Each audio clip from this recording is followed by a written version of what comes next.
Good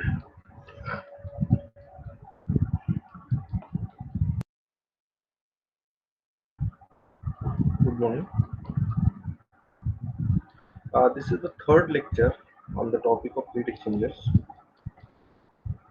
In this lecture, we are going to discuss about the cross-flow heat exchangers and multi-pass shell and tube heat exchangers. Before I move ahead, let's have a quick recap of the previous lectures. So, in those previous lectures, we have discussed about the classification of heat exchangers. Then we have discussed about few of the applications of the heat exchangers. So the first is I will say the applications of heat exchanger, some classification. Then after we have seen what is the concept of overall heat transfer coefficient U, how to estimate it. Okay. Then we have seen what is the concept of fouling. So how we can introduce RF, that is a fouling factor here in the calculation of overall heat transfer coefficient. Then we have seen one method, and that method is a very popular method of the LMTD of the heat exchanger, that is a log mean temperature difference. So these things we have covered in the previous classes. Now, in the present class, I'm going to discuss about how we can use the same LMTD method but for the different types of the heat exchanger. Like in the previous examples, we have seen the LMTD method, and this LMTD method we have seen for the parallel flow heat exchanger. Okay, we have seen it for the counter flow heat exchanger, right? And we have derived two equations for LMTD in both these cases.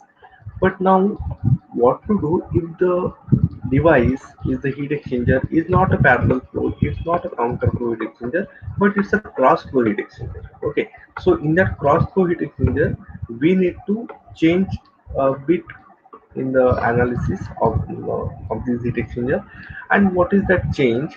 So that change is nothing but a correction factor we need to introduce in the equation. So we are going to discuss about that. Also, in the previous classes, the LMTD method, what I have discussed, that is for the like a single pass heat exchanger. That there is a single shell like this, okay, and there is a single pass of the hot fluid and single pass of the cold fluid, I will say.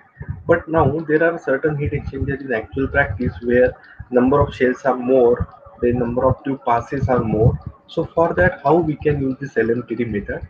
That is the topic of discussion for this lecture. Okay. So this is the topic multipass and the cross flow exchangers, use of the correction factor. Okay, so this is our usual equation I am writing. Delta T ln, that is the log mean temperature difference, is equal to F times del T ln of Cf. Okay, it means that whenever I need to calculate it for the cross flow heat exchanger, log mean temperature difference, I will calculate it for the counter flow heat exchanger first. Okay, and for counter flow heat exchanger, I will multiply that counter flow heat exchanger LMTD. I will multiply it by one factor, and that factor is called as correction factor. Okay, so this correction factor depends on the geometry of the heat exchanger and inlet and outlet temperatures of hot and cold fluid streams. Okay, in general, this correction factor is less than 1. If I consider the correction factor is less than or equal to 1, and if I consider this correction factor is equal to 1, so this case become the case for the counter flow heat exchanger. Okay, so it means that if I multiply this factor del T ln Cf into 1, it means simply I am considering the counter flow heat exchanger. Okay, and if suppose this is say 0.1 or say 0.5, then this heat exchanger is zero point 0.5, means there is a deviation of zero point 0.5 times than the counter flow heat exchanger. It simply means the correction factor is a measure of how your heat exchanger is performing with respect to the counter flow heat exchanger. Okay, because the LMTD is highest for the counter flow heat exchanger. Okay, now how to do that and how it is useful in the actual practice, that is explained here. If I consider the one heat exchanger like this, I am considering there is a cross flow or the multi-pass shell and tube heat exchanger where there are two fluids. One is hot fluid which is entering, say for example, tube side, and this is another fluid, that is the cold fluid, which is entering from the that shell side. So So this is the shell fluid and this is the tube fluid. Okay, so this will be your delta T1 in the counter flow heat exchanger. Delta T1 will be difference between TH in and TC out. Okay, and delta T2 will be the difference in TC in and TH out. Okay, so if I want to find what is the rate of heat transfer in this type of the heat exchanger, means cross flow or multipass, then I can write Q is equal to U, overall heat transfer coefficient, into surface area into this correction factor. Okay, multiply by delta T Lm of Cf, that is counter flow. Okay, it means that while calculating Q, that is heat transfer rate in the cross flow heat exchanger, very first task is to calculate the log temperature difference for the counter flow condition. Okay, after that you need to calculate what is the correction factor.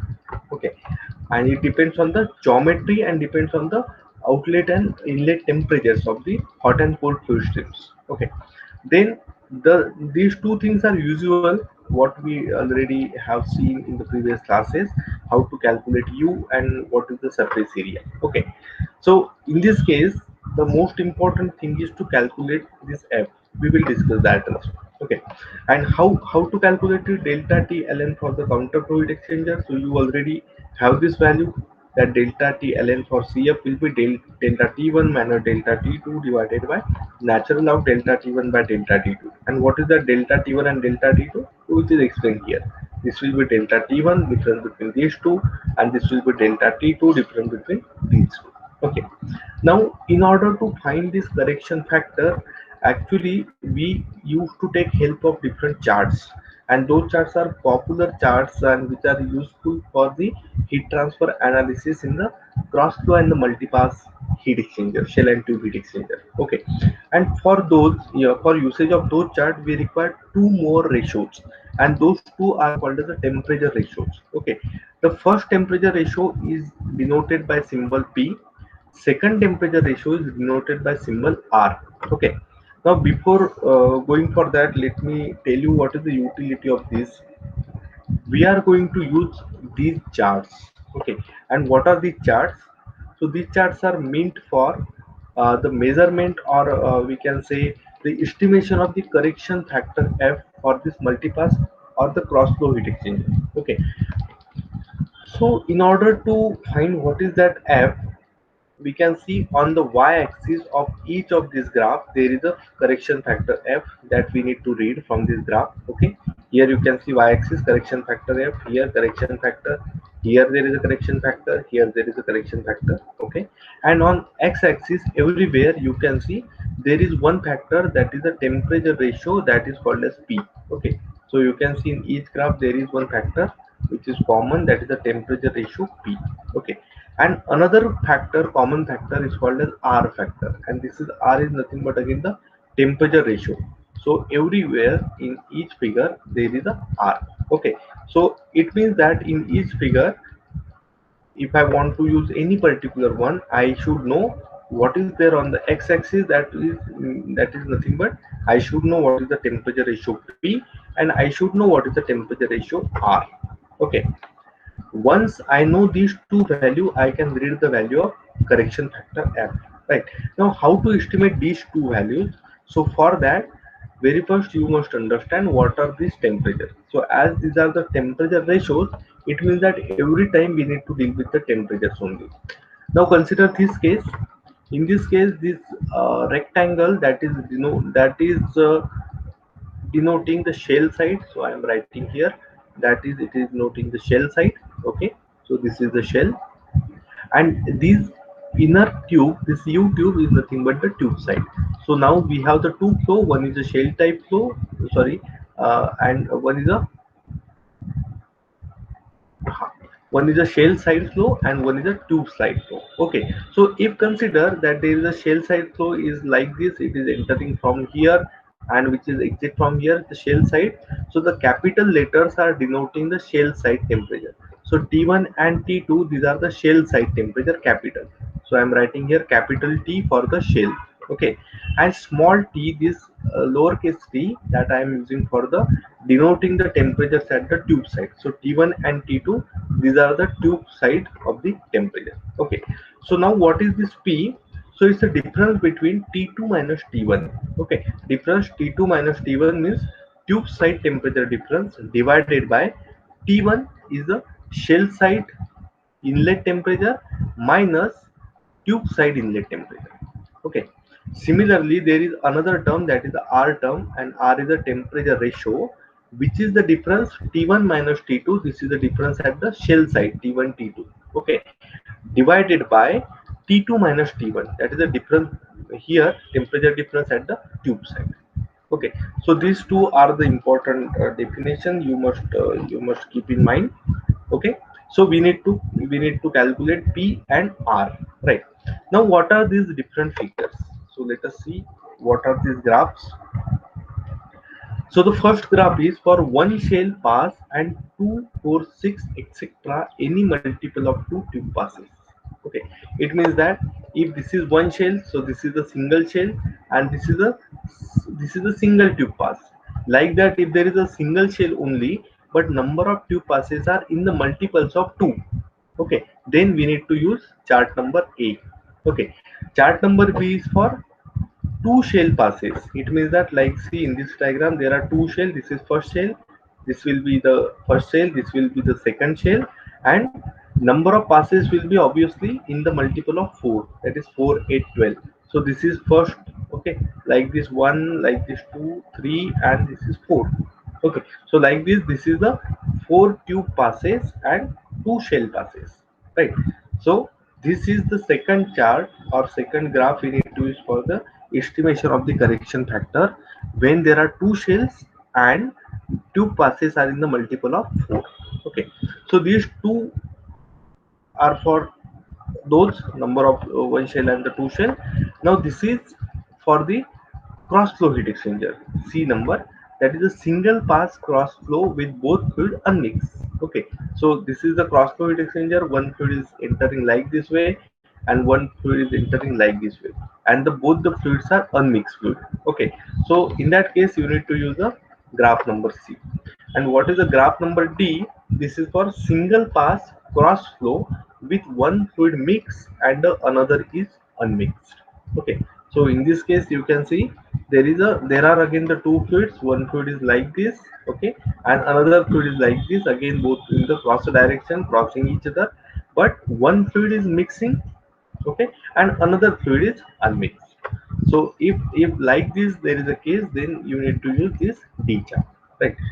So now let us see how we can use these different temperature ratio P and R, and how we can estimate a value of F, that is correction factor, and based on that how we can solve the problem of the multipass or the cross flow heat exchanger, right? So there are few points, important points to remember. Like this correction factor, sorry, the temperature ratio P, this is varying from 0 to 1. Okay, and temperature ratio R, this is varying from 0 to infinity. Okay, the correction factor for a condenser or boiler, if there is a phase change process at the constant temperature, then we need to consider correction factor will be F is equal to 1 regardless of the configuration of the heat exchanger. Okay, so whenever you come across any problem of this type like condenser or boiler, you simply need to take F is equal to 1 and then you can solve it. So let us solve one problem with the help of these factor, correction factor, and the temperature ratios. In the problem, there is one heat exchanger given. So you can see this is the heat exchanger. Let us identify for the type of this heat exchanger. You can see this is not the tube in tube heat exchanger for sure, because there is not a concentric tube which we can see. Okay. Then what is this type of heat exchanger? So simply there is a one shell like this. Okay. So there is a one shell, but you can see this first one like this, there is a one shell and there is again another shell also. So it means that there are two shells. Okay, so you can see there are two shells. Okay, and just count the number of the passes. So there is a one pass, two pass, three pass, and four pass. Okay, it means that this will be the two shells, four tube pass, two shell, four tube pass heat exchanger. Okay, then the two fluids are given. For the shell side, that fluid is given. So this is the shell side fluid. Given is a cold glycerin. Initial temperature 20 and it is heated to temperature 50. So there is a heating of glycerin. Okay, from 20 to 50. And let us give the nomenclature. Like we are using the capital T to denote the temperatures of the shell side fluid. So I am writing T1 and T2 capital. Okay, then in the tube side flow there is a water flow inside the tube. Initial temperature of water is 80 degrees Celsius and it is passing through this tube in the four passes, okay, through the two shells, and which is now reduced temperature is 40 degrees Celsius. It means that there is a heating of glycerin and there is a cooling of hot water. So let us denote T1 here, lowercase t1, and lowercase t2 here for the hot water outlet temperature in the tube. Okay, then again one thing is given, the walls are very thin wall and there is no mention about the fouling factor or the any type of the scale formation. So yes, the problem becomes simple, that as there is a thin wall tube, it means that in the calculation of the u, we are only going to use hi and ho term, and we are not considering any fouling effect there, and even not the resistance offered by the tube material. Okay, total tube length is given 60 meter. It means the total length of the tube. So I'm writing this as a, say, capital L, the tube length. Okay, H, that is heat transfer coefficient on shell side, is given 25, and heat transfer coefficient on the tube side is given, that is 160 watt per meter square Kelvin. Okay, so what to find out? So they are asking us to find what is the rate of heat transfer in this heat exchanger. So we have the equation. So very first we what is that equation? So equation I am writing here, Q is equal to U into that surface area, okay, into delta T ln. So this I am writing delta T ln. Now suppose this is the case of the your parallel flow heat exchanger, you could have solved with the help of the LMTD for the parallel flow. If it's the case of the tube tube heat exchanger in the counter flow, you should have used that case. But right now, this is not the case of the tube tube heat exchanger. Instead of this, this is a shell and tube heat exchanger. Okay, so for that we need to introduce a factor, and what is that? The correction factor F. So formula becomes Q is equal to F times of U as delta T ln, and this is for CF now, because we are all the time in the multi-pass heat exchanger. We consider LMTD for the counter flow and we used to multiply it by the correction factor. Okay, and this is what we need to calculate, what is the value of Q. Okay, so in this calculation we must know what is the delta T for the counter flow case. So it is possible to calculate only when you know all the four temperatures. Okay, so let us see whether we know all the temperature. So we know the shell side temperature T1, T2. Yes, it is known to us, and it is also given T1 and T2 tube side temperature. It means all the four temperatures are known to us. We can easily calculate what is the LMTD for the counter flow heat exchanger. Okay.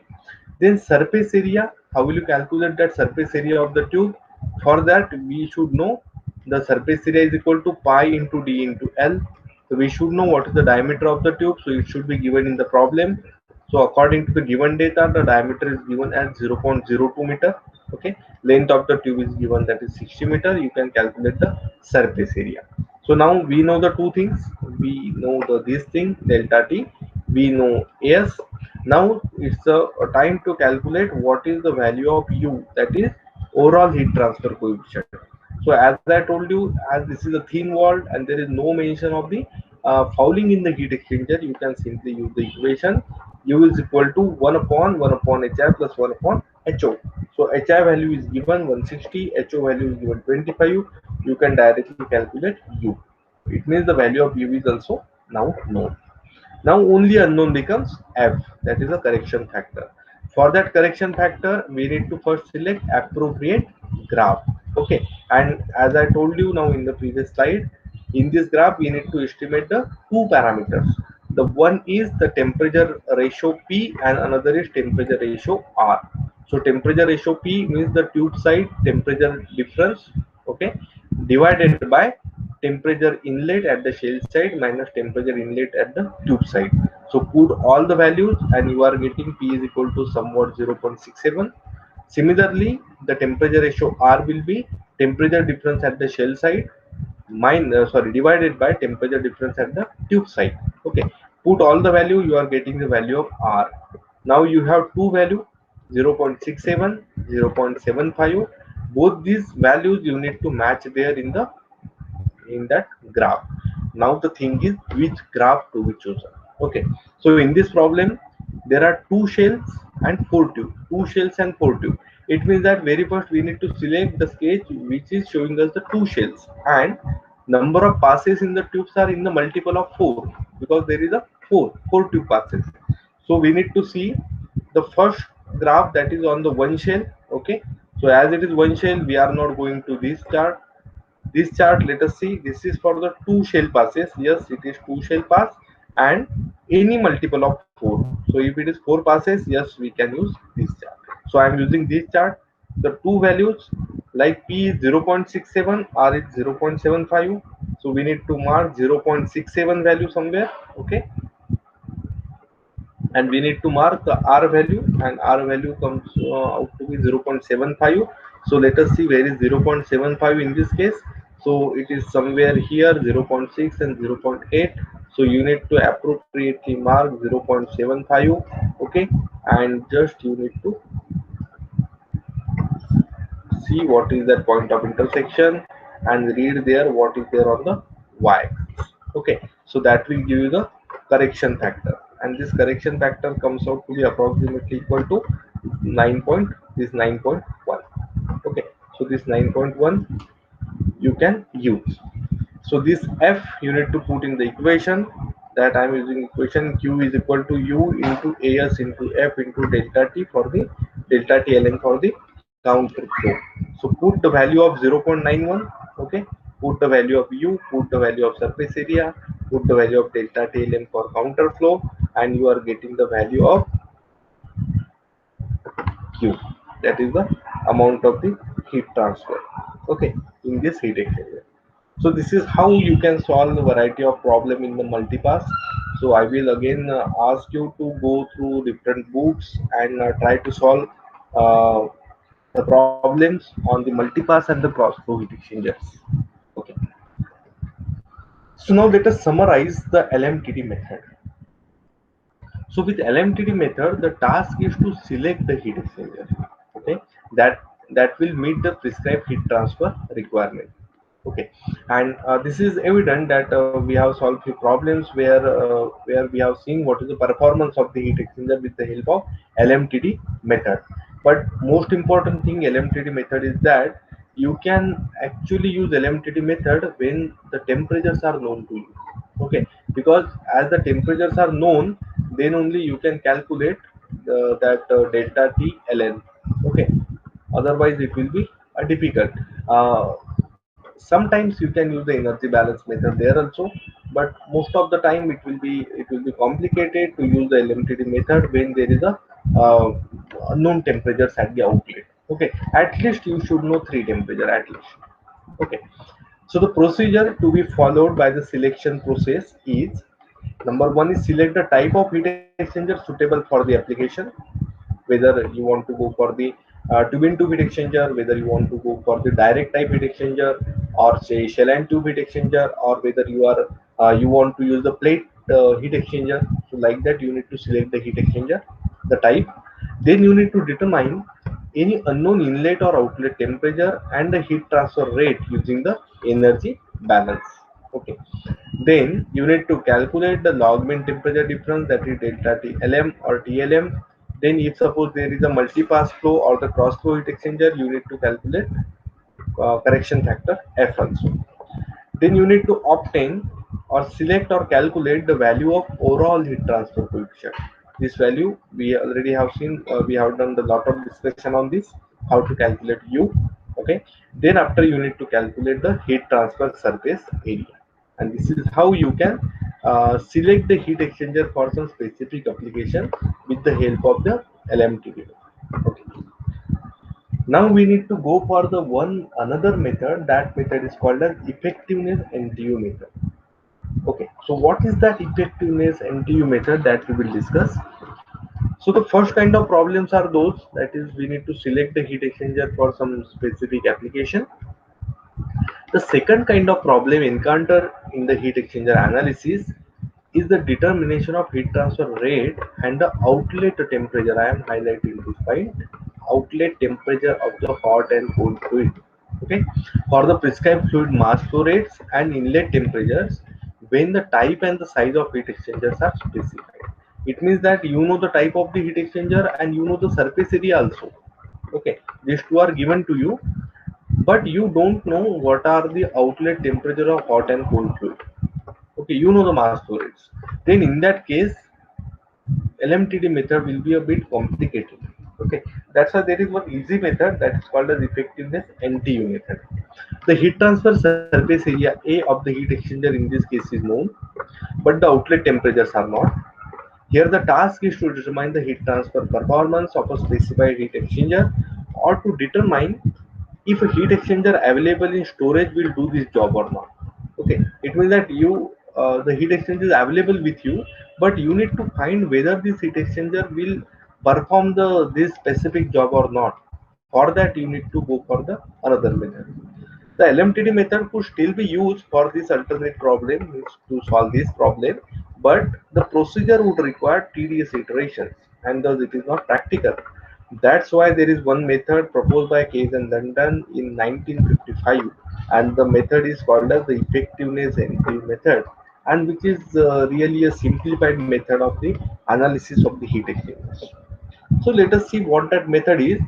So as the name indicated, this method is actually giving you one more performance indicating parameter of the heat exchanger, and that is effectiveness.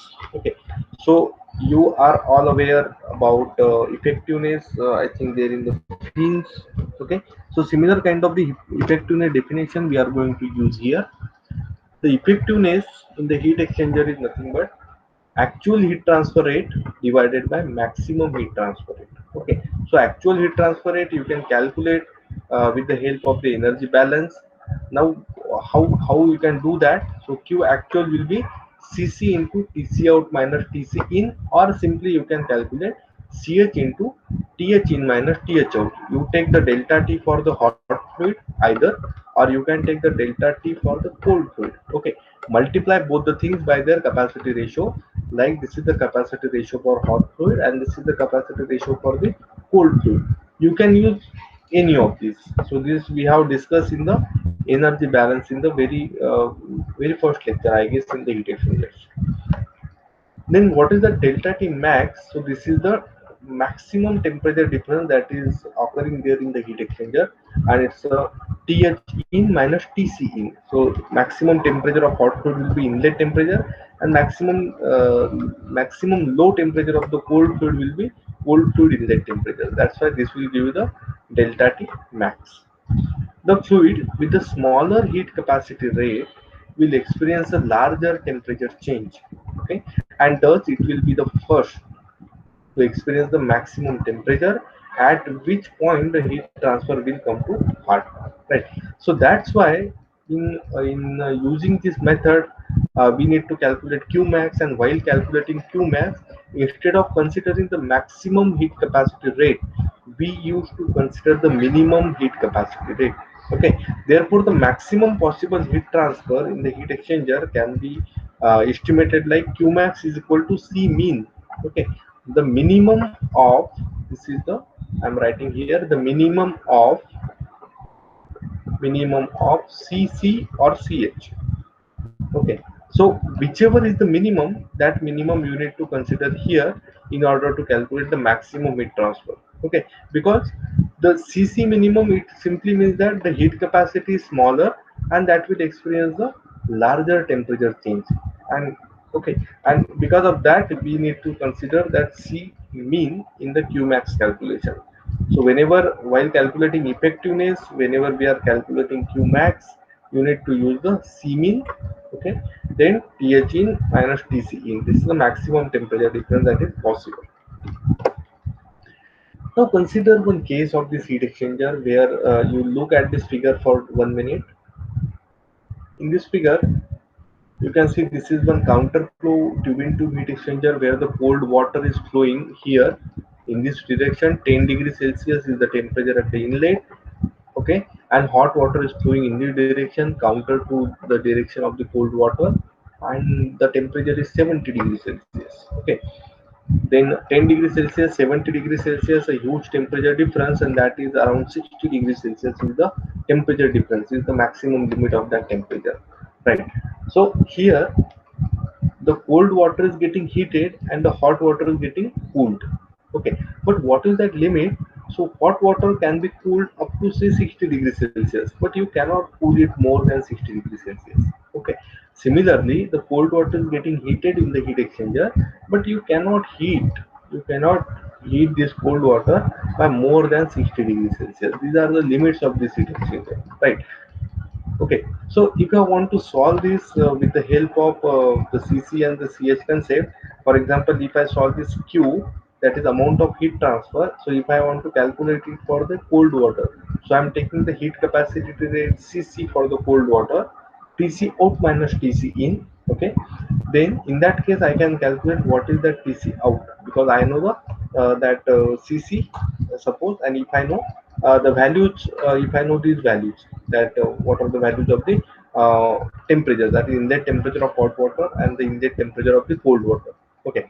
So by that I can simply calculate what is the TC out, and it comes out to be say some 25 in this case, okay. And in this case, how to calculate that CC? So this is nothing but the that heat capacity into mass flow rate, okay. So mass flow rate of hot water is given 2 kg per second, and that of cold water is given 8 kg per second. So this is the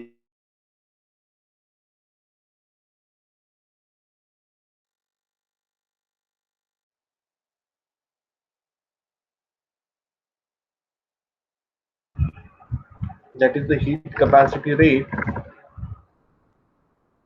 that is the heat capacity rate in the hot fluid, and temperature difference of the hot fluid, that is TH in minus TH out, okay. So by that you can calculate what is the TH out, and it comes out to be some 10 degrees Celsius. Now here you need to notice few things, like the hot water is cooled to the limit of 10 degrees Celsius, okay. But what happens with this cold water? So the cold water heated to maximum 25 degrees Celsius in this combination, okay. And why this is happening? So the reason is, in both the cases there are the water, and if I consider the CP is a constant in these temperature ranges, then there is a no effect of CP. Then in the case of the CC and the CS, the another important deciding factor is the mass flow rate. Whereas I can see the mass flow rate of hot water is 2 kg per second, and the mass flow rate of the cold water is 8 kg per second. So this mass flow rate of the cold water is four times higher as compared to the mass flow rate of the hot water, okay. And this is why the reason that the cold water is getting heated, this cold water is getting heated corresponding to 8 kg per second mass flow rate, and the hot water is getting cooled corresponding to the mass flow rate of the 2 kg per second. And this is why we can say there is a only 0.25, okay, that if there is a 1 degree Celsius increase in the temperature of the this cold water, then there is a decrease of 0.25 degrees Celsius temperature of the hot water. This is only because of the mass flow rate difference, okay. So now let us see that how one can estimate NTU in the practical application in order to solve the problems of the heat exchanger. Okay, so by this time now you understood what is called as effectiveness and how to estimate that Q. So Q is the Q actual amount of heat transfer is effectiveness time of the Q max. Okay, so I'm writing this equation now. Q is equal to effectiveness time of the Q max, and this Q max is nothing but C mean in between CC and CH, okay, CC and CH, and temperature difference maximum, that is TH in minus TC in. Therefore, the effectiveness of heat exchanger enables us to determine the heat transfer rate without knowing the outlet temperature of the fluid. Okay. So you can see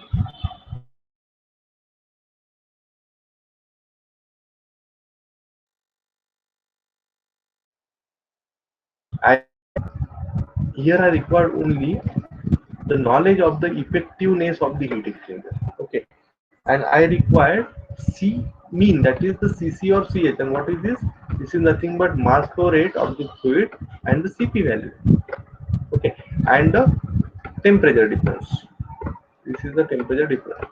So, and this is temperature difference for the inlet only, that is Th in and the Tc in. It means that if I don't know the outlet temperature of the heat exchanger, still I am able to calculate what is the actual amount of the heat transfer rate. Okay, and this is not possible that there in the LMTD method. In LMTD method, we should know at least one outlet temperature of the heat exchanger. Now let us see how we can calculate that effectiveness of the different heat exchanger. So here I will ask you to refer to certain books. You open any book of heat transfer, you will see the that derivations of the effectiveness. So here I have two definitions of the effectiveness of heat exchanger. Their derivations are well given in any book. You refer to those books. This is effectiveness of the parallel flow heat exchanger, and the after derivation, I come across the that final equation, that effectiveness will be equal to 1 minus exponential of minus UA by C mean 1 plus C mean by C max. Okay, and this ratio C mean by C max, this ratio is called as capacity ratio, and this I can abbreviate it as symbol C. Okay, and this ratio UA by C mean that I am writing one more term, and that is called as NTU, that is number of transfer units. Okay, thus the formula become effectiveness of the parallel flow heat exchanger is 1 minus exponential of minus NTU 1 plus C divided by 1 plus C. This is not true. This is not true. This is the simplified version of equation 1. Okay, so this is for parallel flow. Similarly, there is a definition for the counter flow. The derivation is given in the book. You should read it from the book. Effectiveness of the counter flow will be 1 minus exponent of minus NTU 1 minus C 1 minus capacity ratio exponential of minus NTU 1 minus C. So these two are the definition for effectiveness in the parallel and the counter flow heat exchanger. Now, what is the utility of this equation?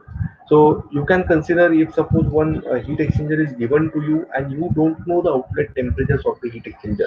Only I am giving you the inlet temperature. Okay, the inlet temperatures are known to you, and you know what are the fluids flowing. For example, if both the fluids are water, suppose, okay, you know the Cp, and if I give you the mass flow rates, right, and I will ask you to calculate what is the rate of heat transfer. So simply you need to calculate the effectiveness. Identify the case first, whether it's parallel flow or counter flow. For example, if it's a parallel flow, then in that case you use this equation for effectiveness, where you need to calculate NTU. That NTU can be calculated by UA by C mean. For C mean, you need to calculate Cc and Ch. Okay, take minimum of that. Calculate U, calculate surface area, that is A. Okay, and then after calculate the that this ratio C mean by C max, right? And then after you need to calculate the value of effectiveness. Once the value of effectiveness is calculated, put in the equation, this equation, and you can calculate what is the actual heat transfer rate, right?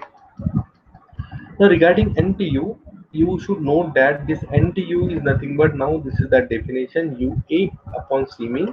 It means that NTU is directly proportional to the surface area of the heat exchanger. Okay. Therefore, for the specified values of U, that is heat transfer, that overall heat transfer coefficient, and C mean, the value of NTU is the measure of heat transfer surface area, that is AS. And this is the reason why the larger the NTU, the larger the heat exchanger. Okay, so this NTU simply is the measure of the heat exchanger area. Okay, so now this, as I introduce you, the capacity ratio is the ratio between the C mean by C max. So this effectiveness, if I ask you that what is on which parameter the effectiveness depends, so this depends on the function of UAS by C mean and it depends on Cmin by Cmax. So in turn, this depends on NTU, okay, and it depends on C, that is the capacity ratio. So the effectiveness of the heat exchanger depends on two things. One is NTU and one is the capacity ratio. Okay, and on which parameter NTU depends? So it depends on overall heat transfer coefficient. It depends on surface area. Okay, and on which parameter the capacity ratio depends? So it depends on the C mean and C max. Okay, and what is C mean and C max? So these are depend on mass flow rate and CP. Okay, so mass flow rate is the user defined property. CP just depends on the which type of the fluid you are selecting, and also it depends on the temperature to certain limit. Okay, so this depends on the fluid. So I will say this is the thermophysical property of the material. This mass flow rate is a user defined property. Okay, then the surface area of the heat exchanger, this is our choice. The overall heat transfer coefficient depends on the values of Hi and Ho, and obviously the fouling factor. Okay, so the fouling factor value, this depend on the maintenance of the heat exchanger also. It means that simply it depends on the usage of the heat exchanger and the scaling. The usage of the heat exchanger depends on, again, the regular maintenance. Okay, and the scaling of the heat exchanger, this depend on the that type of the liquid you are using. If it is having the lot of contamination, for example, lot of the scales and the salts are there, then definitely the scaling will be more. If the flow rate is less, the scaling will be more. If the flow rate is more, the scaling will be less, like that. Okay, so overall heat transfer coefficient depends on RF, and it depends on these many parameters. Okay, at the same time, it depends on HI and HO. It means that it depends on the HI and HO value. This depends on nothing but your Nusselt number. Okay, and Nusselt number is nothing but it is HLC by K, and which depends on, in the force convection, it depends on Reynolds number and Prandtl number again. Okay, and Reynolds number which depends on that rho V. Okay, so it depends on the velocity, it depends on density, it depends on the mu, and again it depends on the that diameter of the tube, right? So it totally depends on the geometry. So all these things are interlinked. Okay, and that's why heat exchanger analysis becomes very interesting and sometimes a complicated task. Okay, so now this is the task I am giving to you, that you need to list out all those parameters on which the performance of the heat exchanger depends. Okay, so you list out all those parameters and make a summary of those with respect to all these equations, and then you can see that what are the most influencing factors in the heat exchanger performance. Okay, so that task I am giving to you. Now let us move ahead to the solution of one problem, and then I will summarize the NTU method, and that will be the end of this all discussion of the heat exchanger. So NTU, that is UA by C mean. Okay, and this is one table which is well given in any book, and this is also listed there in your data books also. The flow geometries are listed here. Okay, and the relation for the effectiveness are listed here. Like if it is a double pipe heat exchanger, so in double pipe there is a parallel flow, the value is given effectiveness equation. Counter flow, the equation is given, you need not to mug up the equation. Everything is given in the data book, you can use the data books also. If there is a shell and tube heat exchanger, one shell pass, two or four tube passes, like that, so the values of the effectiveness is given. If it's a cross flow heat exchanger, both fluid unmix. Okay, which is mixed and which is unmixed, like that, there are several conditions, and based on that the values of effectiveness are given.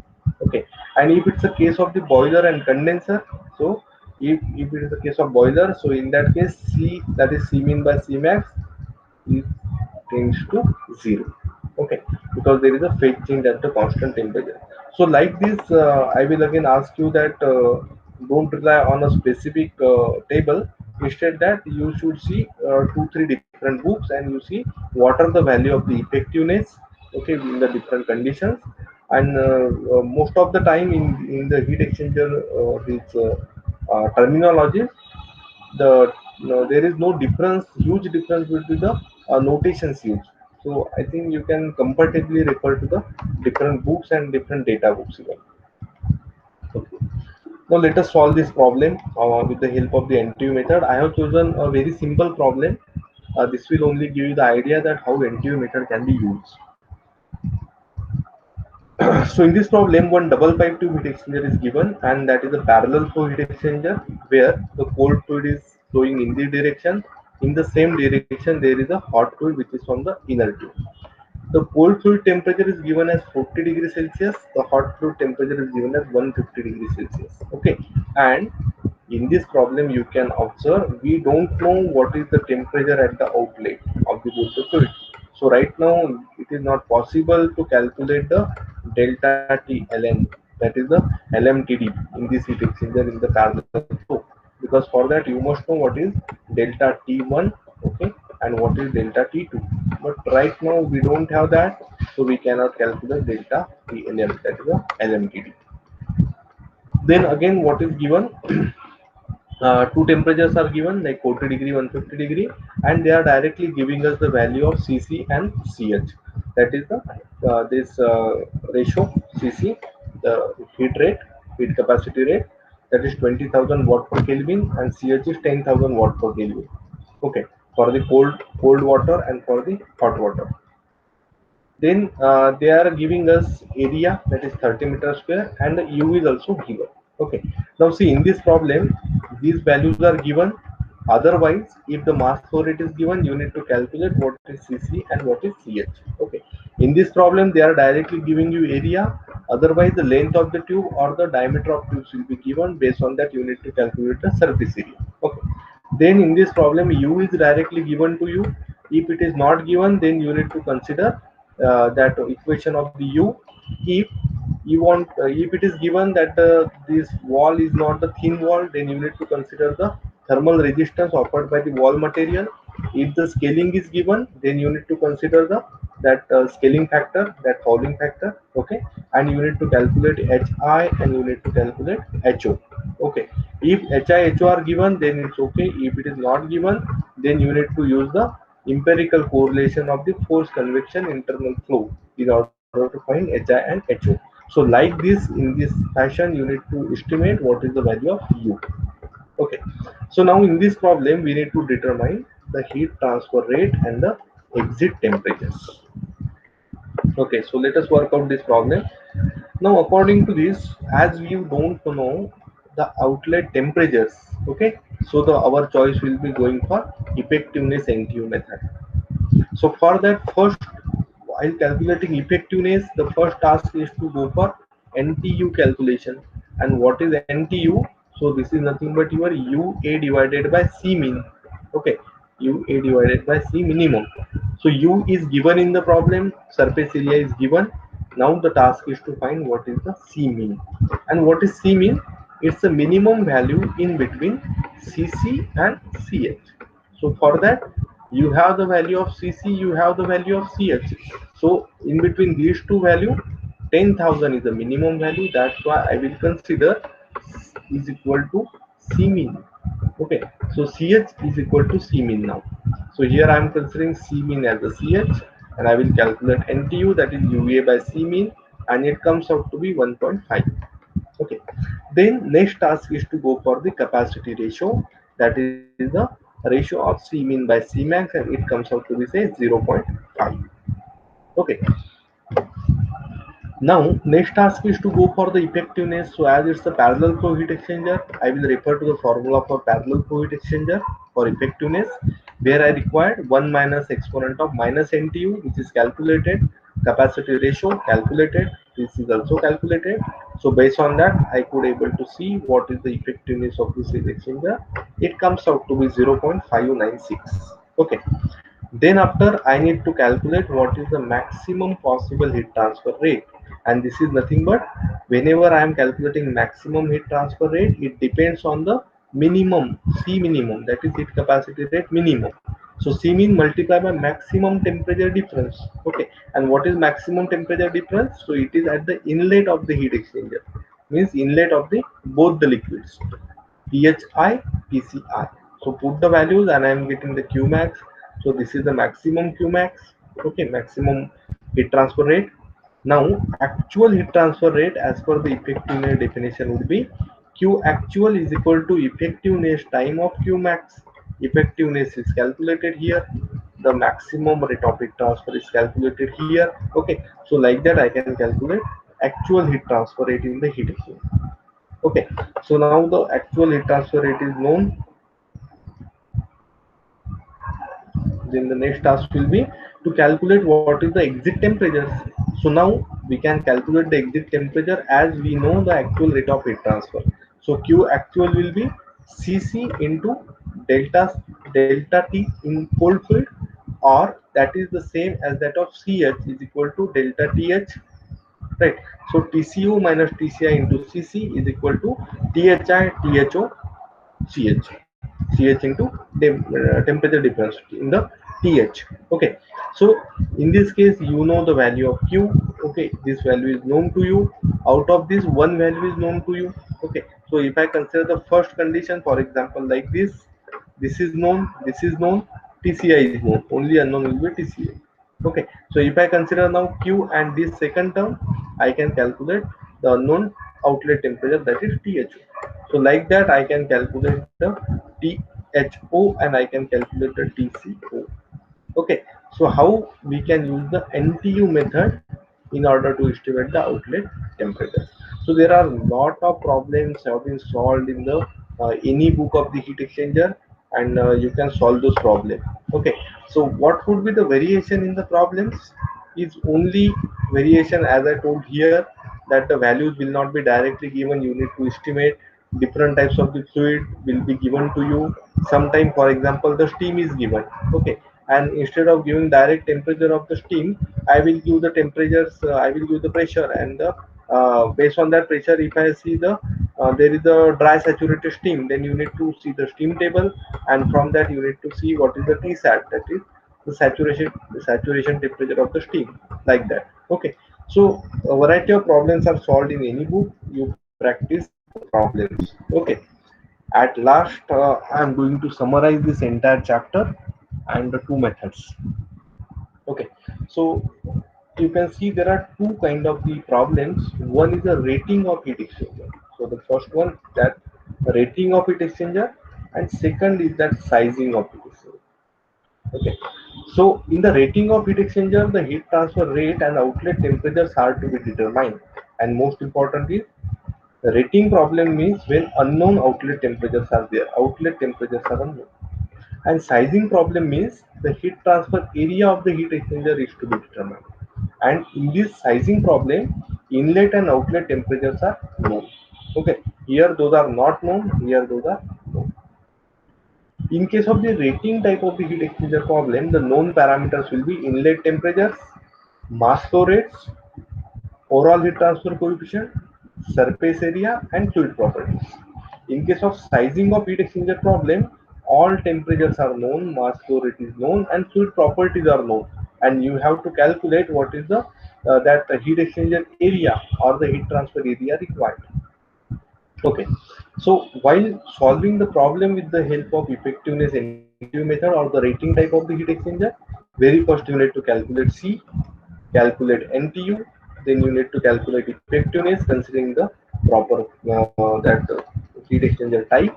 Okay, then you need to calculate Q, that is Q actual, and then you need to calculate the outlet temperature. So the same process we have followed there in the previous problem. Okay, and in case of sizing of heat exchangers problem, you need to calculate Q by energy balance. Okay, then calculate U, that is overall heat transfer coefficient. If it is not given, you need to calculate it like for with or without fouling, HI and HO known or unknown, like that you need to calculate. Okay, then calculate LMTD as the temperatures are known, and based on that LMTD and your rate of heat transfer Q, you can calculate what is the surface area required for the heat exchange process. Okay, so this is what the difference between the two methods. One is NTU method and one is LMTD. So let's stop our discussion of heat exchangers here. Refer to the book and try to solve maximum problems.